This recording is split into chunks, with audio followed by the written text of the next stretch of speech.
بہن زینب نے دیکھا، کہا بھیا حسین یہ کیا ماجرا ہے؟ ارے فرہرے پہ لکھا ہوا اچھا لگ رہا تھا، آپ نے کاٹ کے انا للہ کیوں لکھا؟ مجھے سمجھ میں نہیں آیا۔ آقا حسین نے کہا بہن زینب میرا بھائی عباس مجھ سے جدا ہو رہا ہے، اب مجھے چھوڑ کے جا رہا ہے، عباس کو آخری سلام کر لو، اللہ کے حوالے کر لو۔ اللہ اکبر۔ لو آقا حسین نے بھی آخری سلام کہا، اللہ کے حوالے کیا، مولا عباس چلے۔ کون ہے آپ سب کو معلوم ہے نا، آقا حسین کے بھائی ہے۔ لو چلے، نہر فرات کے قریب پہنچے، مشکیزے میں پانی لیا، پانی لے کے جب پلٹے ہیں تو جانتے ہو کیا ہوا؟ عمر سعد نے کہا اور شمر نے کہا اگر یہ پانی خیمے میں پہنچ گیا تو ہم کبھی حسین سے جنگ نہ جیت پائیں گے، اس لیے پانی خیمے میں نہ پہنچنے پائے۔ لوگوں نے کہا عباس اتنے بہادر ہے، ان سے کون لڑنے جائے گا، ان کے ہاتھوں سے کون چھینے گا پانی؟ اب اس نے کہا قریب جانے کی ضرورت نہیں ہے، بلکہ سارے ایک ساتھ حملہ کرو۔ جانتے ہو 10,000 سپاہیوں نے ایک ساتھ تیر چلائی، 10,000 سپاہیوں نے ایک ساتھ حملہ کیا، ایک طرف سے 10,000 یعنی دوسری طرف سے 10,000، تیسری طرف سے 10,000۔ عباس کو چاروں طرف سے گھیرنے کے بعد اب جو حملہ کیا ہے، اب مجھے بتاؤ اس حملے سے کون بچ آیا ہوگا؟ جانتے ایک تیر ایسی ماری کہ عباس کا دایاں بازو قلم ہو گیا، دوسرا تیر چلا عباس کا بایاں بازو قلم ہو گیا۔ کسی نے کہا یہ کسی طریقے سے پانی لے کے چلے جائیں گے، ان کی جان پانی میں وسیع ہے، کیونکہ یہ سکینہ کے لیے پانی لے جا رہے ہیں، حسین کی جو چھوٹی بچی ہے 4 سال کی اس کے لیے پانی لے کے جا رہے ہیں، ان کی جان پانی میں وسیع ہے۔ تو کسی نے تیر چلایا، مشکیزے پہ جا کے لگا، پانی بہا، عباس کا خون بہ گیا۔ کعب خیمے میں جانے سے کیا فائدہ جب پانی ہی نہ رہا، میں سکینہ سے کیا کہوں گا؟ اللہ اکبر، اللہ اکبر۔ اجرکم اللہ، اجرکم اللہ۔ خدا آپ کو کوئی غم نہ دے سوائے مظلوم کربلا کے۔ کہا میں جا کے کیا کروں گا، سکینہ کے لیے پانی لینے آیا تھا، وہ تو پانی زمین پہ گر گیا۔ فوراً رخ موڑ لیا، رخ موڑنا ہی تھا، ایک شخص نے گرز مار دی سر پر۔ اب جو گرز مار دی تو مولا عباس گھوڑے سے زمین پہ آ گئے۔ جب مولا عباس گھوڑے سے زمین پہ آئے تو جانتے ہو کس طریقے سے آئے؟ ارے ہاتھ ہوتے تو ہاتھ کا سہارا لے لیتے، لیکن جب گھوڑے سے آئے تو منہ کے بعد آواز دیا کا حسین میری مدد کو آؤ۔ اب ادھر آقا حسین دوڑے ہیں تو جانتے ہو آقا حسین جب دوڑے ہیں تو ان کی میں اپنے بھائی کا غم اس طریقے سے نہیں بھول سکتا۔ جانتے تاریخ نے لکھا جب آقا حسین دوڑتے ہوئے عباس کے پاس جا رہے تھے نا تو ایک مرتبہ جھکے اٹھے گرے اٹھے، کیوں گرے پتا ہے؟ کیونکہ تاریخ نے لکھا جب پہلی بار گرے ہیں، جب اٹھے ہیں تو ہاتھوں میں پہلا بازو تھا، عباس کا پہلا ہاتھ تھا۔ ارے پھر آگے جب جا کے گرے، جب اٹھے تو دوسرا بازو تھا۔ ارے کسی طریقے سے عباس کے قریب پہنچے، کہا میرے بھائی کیا ہوا؟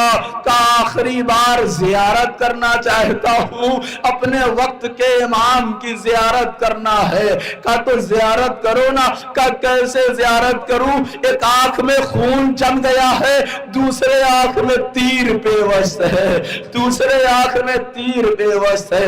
آقا حسین نے ابا کے دامن سے مولا عباس کے اس آنکھ کو صاف کیا جس میں خون جمع ہوا تھا، آنکھیں کھلی، آقا کی زیارت ہوئی۔